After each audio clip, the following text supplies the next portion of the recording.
Live with Dani Luv, healing one day at a time. Settle down, you'll be fine.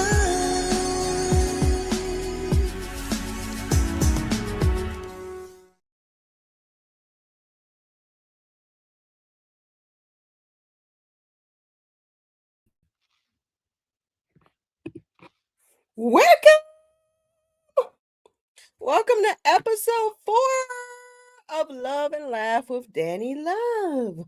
I'm starting early today because I just got back from Texas doing comedy, and now I got to make some money and stuff. So I'm here early to say, hey, how y'all doing? What up, though? You know, it might be a quick episode, but I want to make sure I'm consistent in doing this episode, and maybe somebody who's actually watching, maybe somebody who's not watching. But either way, this is something that I'm trying to do for my healing, and it helps me heal and it helps you heal, hopefully.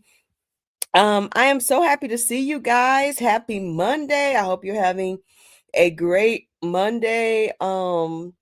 I really rushed to get here, so I don't have on any I put my underwear on backwards by mistake, and it's okay. I'm just gonna, push through it during this episode. So this episode is called PTSD, not just for soldiers. I am actually diagnosed with PTSD because I have went through a lot of losses. So that's how I know about so many issues.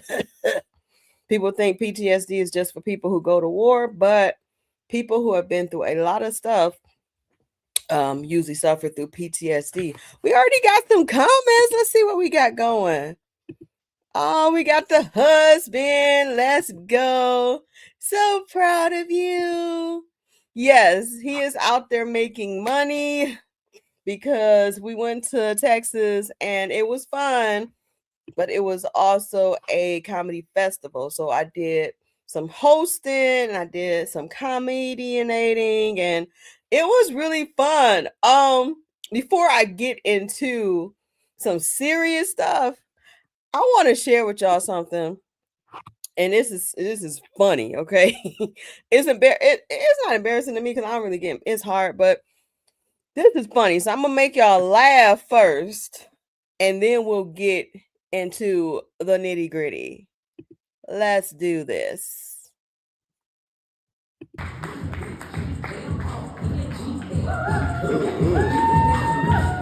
Yeah.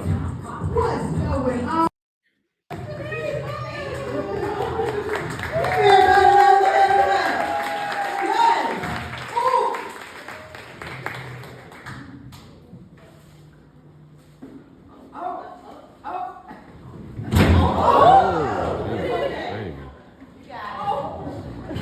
I'm not embarrassed. It's all right.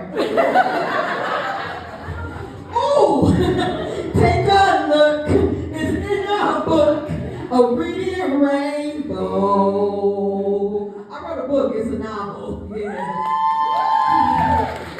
It's okay. I already have my, I'm older, so my ankle already hurt. So it actually knocked it back in place. It's only on my head. Oh, God. No, I want y'all to pay attention to this. Only got 2 books on me. They're $25 a piece. Very juicy. If you read, some of y'all look like y'all read. Y'all read. Have a little book club. Get your $25 book. Only got 2. Yeah. I'm okay, for real, y'all. I'm okay. Yeah. So I did that. I fell in front of everybody as a host. And it was a good show. Like, people were laughing the whole time. I had people laughing. I did my introduction and then realized I ran out of time in the beginning, and it was funny. I was just riffing off of people, which I have never done that before. And then this lady mentioned a book, and I was like, oh, wait a minute, I forgot to promote my book. And I like left off of that stage like a cartoon character and came back. Oh my gosh, that lady that jumped, that's the funniest part to me. She was like, "Ooh," everybody was like, "Woo," at the same time. You only see that on TV. It was funny to me. Whatever. you would think I'd be embarrassed, but I've been through so much like PTSD that ain't do nothing for me. So I'm happy that you guys are here at episode 4, PTSD, not just for soldiers, not just for soldiers. If you just Show you, I'm okay. I'm just telling you. show you one more time because this is horrible.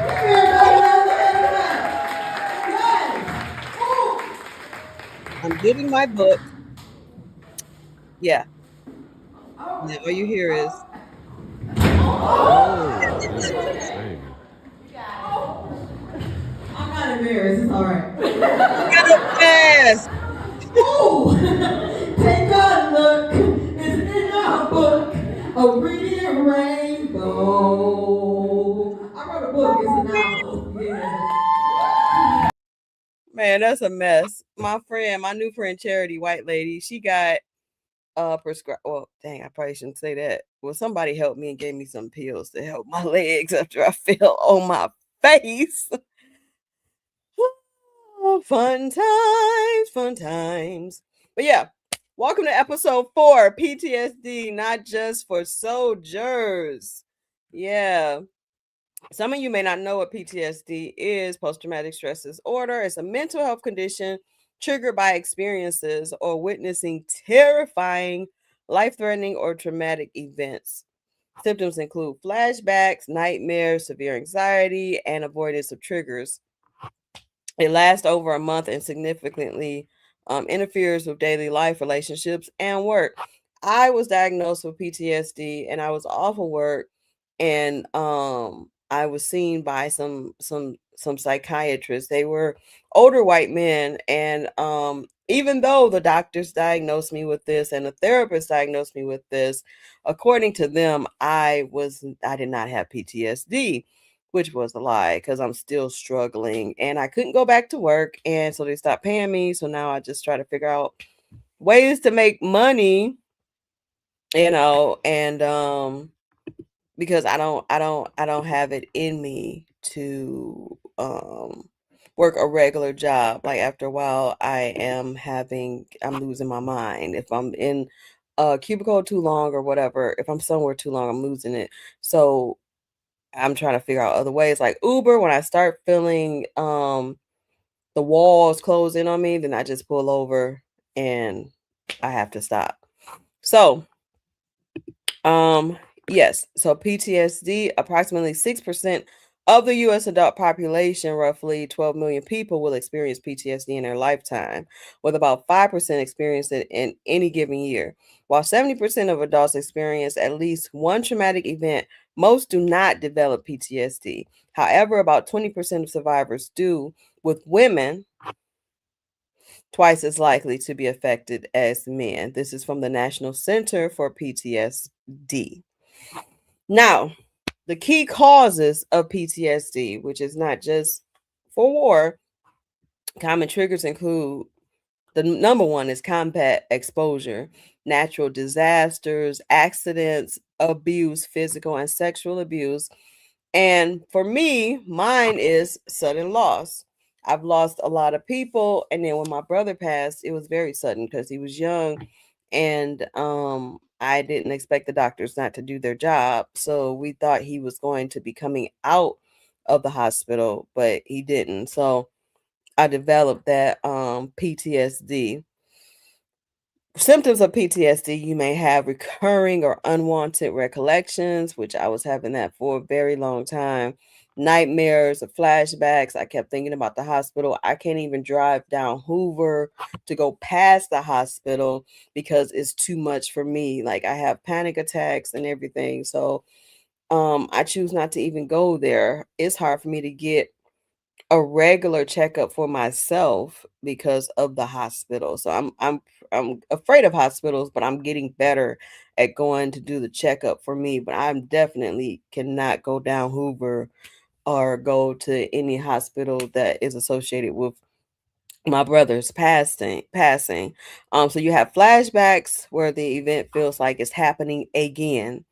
Avoidance, you have changes in your routine to avoid places, which I did. I still do. I don't go down Hoover. If I get a Uber ride that's going down Hoover, I don't accept it. And if I realize it, then I let them know, like, hey, I can't go down Hoover. We're going to go around some kind of way, but I'm not going down Hoover. I can't do it. And we talked about that. I think it was on the second episode that was actually true about me telling these guys like we have to go a different route because I'm not doing it. We so when you have PTSD, you have avoidance, you change routines to avoid places, people, or thoughts associated with the trauma. Before PTSD, I just avoided certain people because I didn't like their attitude. But now it's because I don't want to be reminded of the trauma. Negative changes in mood and thinking. You have feelings of hopelessness, emotional numbness, memory issues, or detachment from family members. Physical changes, you become easily startled, which is funny, because I do be easily startled. Like if my husband come home early or something and I'm in the bathroom doing something, he walk in, I'm like, And I was like that before, when Curtis was alive too. I feel like I was dealing with PTSD before Curtis, but this time it just kind of made it more relevant in my life, because the symptoms became even more intense. You get irritable and you have a hard time sleeping. So I do all of that. Treatment for it would be treatment. A diagnosis is typically made of symptoms that last for more than a month. Those symptoms can appear in months or even years after the event. PTSD is treatable through therapy and medication. So this is why sometimes you have to go to a specific therapist. My therapist, she is an expert at EMDR, which helps you go into yourself and helps you regulate your body. It's a really good technique for people who've been through childhood trauma and people who've been through PTSD. PTSD treatment focuses on reducing symptoms through traumatic focus psychotherapy, such as cognitive processing therapy, prolonged exposure, or EMDR, and medications like SSRIs, which I take both. These therapies are highly effective, usually lasting 8 to 16 sessions over 3 months, aiming to process traumatic memories and change unhelpful beliefs. And this is from the National Center of PTSD. So, the key treatments for PTSD are cognitive processing therapy. It helps identify and challenge unhelpful beliefs stemming from the trauma. Prolonged exposure helps survivors gradually approach trauma-related memories and situations, reducing avoidance, which is funny because my therapist tried that with me, and my body, it might be the strong Black woman in me because I was like, I'm not doing that. She's like, you should probably just ride past the hospital and see how it makes you feel. I can't because when I ride past Hoover, I know how that makes me feel. So to go all the way down the mulberry bush to the hospital, no, I'm straight. But I don't know. I try to follow my therapist's treatment plans and do what she tell me to do, but my body just will not let me do it. Thank you, husband. Yes, strong Black woman to my detriment because I'm like, I'm not doing that, and I want to get better, but the idea of doing that scares me and it gives me PTSD just thinking about it. Another treatment is eye movement desensitization and reprocessing, which I already talked about that. That's processing, that's EMDR, processing memories using bilateral stimulation like eye movements. Then there's narrative exposure therapy, which focuses on creating a chronological narrative of one's life, often used for multiple traumas. Then there's the medications, SSRI, selective serotonin reuptake inhibitors, all that stuff. And Zoloft is very good for that. I'm not telling y'all that's what I take, but it is. And so is Wellbutrin. I'm not telling you that's what I take, but I know personally that that stuff is good because I honestly would not be on here or as far as I am if it wasn't for therapy, Jesus, and medication. Okay. Other approaches you can use, you can do group therapy, family therapy, and things that we talked about on the last episode: mindfulness, yoga, self-care, focus, do what you got to do, breathe, do the box breathing. You can do that every day.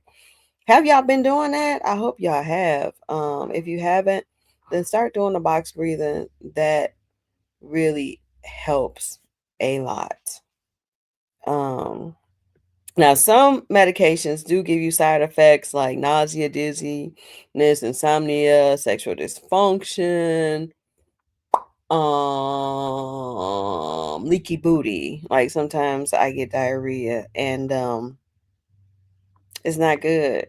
But I would rather have diarrhea than me crying every day. Like I gotta pick something, and if I gotta pick diarrhea, that sounds like a drink. If I gotta pick diarrhea, sound like somebody's name.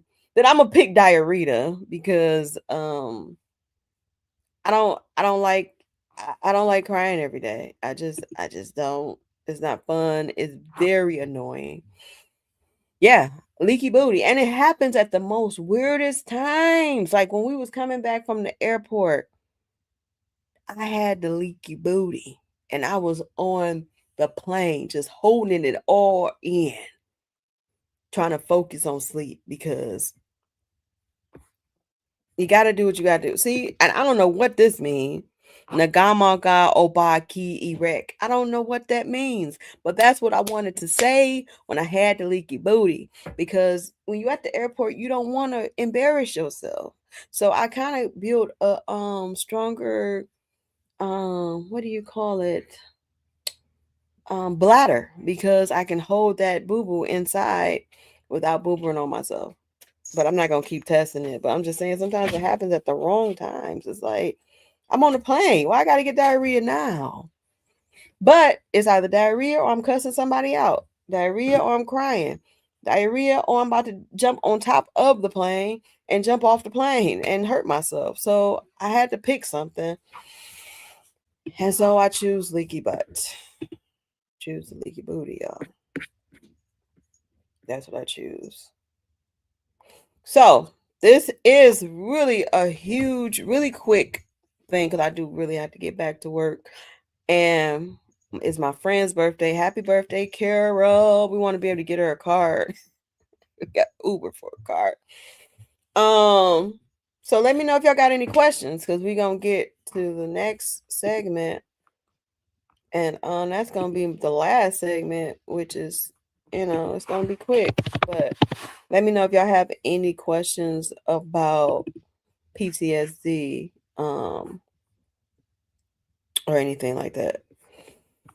And does any of this resonate with you? Does this make sense? Does it resonate with you? Is it like, dang, maybe I do have PTSD? If you feel like you have PTSD, then maybe contact a therapist. I told you how to do that. Look at the back of your insurance card. You can contact, I think it's 211. You can also contact 988. That's the number for suicide prevention, but also they should be able to give you some kind of help, you know. So I want to be able to help y'all. So let me know if y'all have any questions. But now it is time.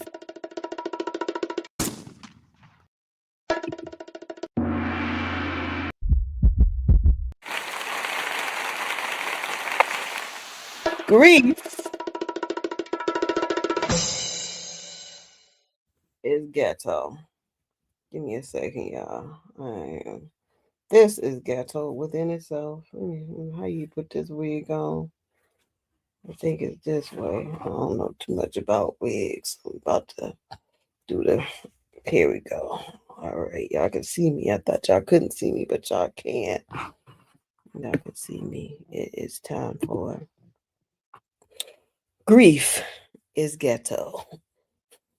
Yeah, I'm ghetto right now. Grief is ghetto. We want to put stuff around here. Look like it's ghetto around here. Look like it's ghetto. Grief is ghetto. Okay. So this is episode 3 of Grief is Ghetto. I started thinking about the time that I sat in my brother's pee because he didn't clean the toilet. You would hear, oh, dang it on the string. You would hear that when I was sitting in his pee. I fussed about the toilet day in and day out. We had box springs and covers then. That was before grief became ghetto. I remember we used to have toilet paper. We used to have paper towel. We used to have a bed. And we used to have paper towel. But now we don't because I'm too sad to get out the bed and go get some paper towel. So now I use paper without the towel. And it's hard on my tushy. Those corners, they really cut deep. It's like wiping your booty with scissors. Or like a razor blade that go underneath your tongue and you pull it out because you're about to fight. So yeah, I only use the sections though of the paper with Trump's name in it. Because I don't want to waste over the good cartoon part. I miss paper towel. Now I just wipe with whatever. I use my hand and I put it on my clothes, on my naked body, or the side of the bed. That's how grief is ghetto.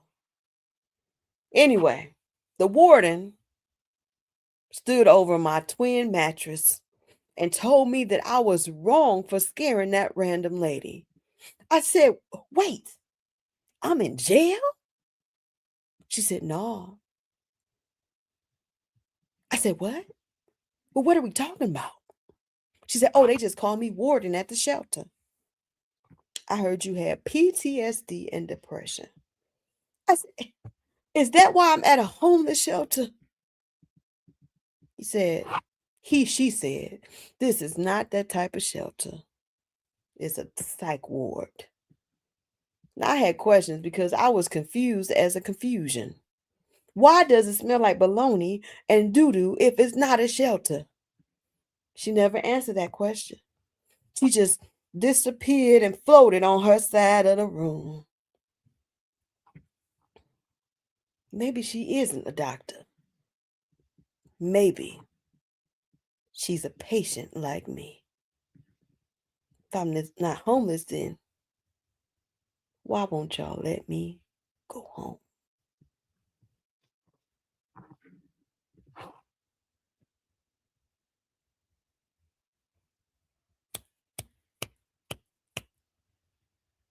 Stay tuned for another episode of Grief is Ghetto.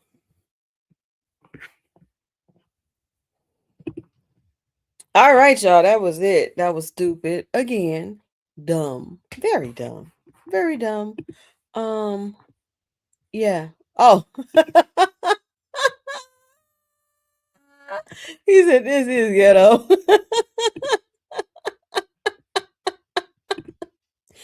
Hey, that's what happened. That's what grief will do to you. You won't get out the bed. You be like, I'm not getting out this bed today. I'm just gonna use what I got. Oh, I got a hand. Okay, let me just take this knot off and put it on the side of the bed and call it a day. Yes, happy birthday to Carol. We're about to go celebrate with her. It is 12:30. I was on here for 25 minutes. If I ain't got no more questions, then I guess that's it. I pray that you guys are having a great week. Fun times. I guess I can end on, since some of y'all didn't see it, I guess I can end on the embarrassment and show you how to do it. older, so my ankle already hurt. So everybody else, yes.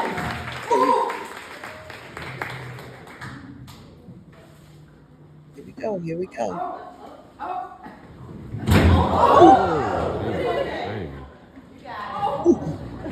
I'm not embarrassed. It's all right. Oh, Oh, take a look. It's in our book. A reading rainbow. Speaking of books, y'all can go to my website, order your book at lovelies.com. Some people probably don't want to read after that, but you know, it is what it is. You know, maybe if you read, you won't be walking and falling on your butt like I did.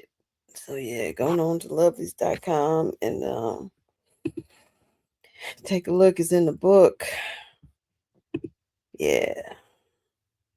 I can't believe I did that, y'all. I cannot believe I did that. But that's why you gotta love and laugh at yourself. I hope you guys have fun. I thank y'all so much for tuning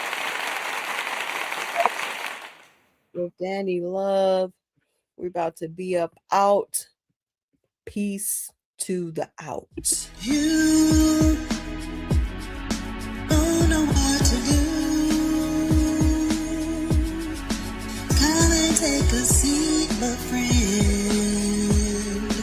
Kick it with Dani Luv. Kick it with Dani Luv. Kick it with Dani Luv. Healing one.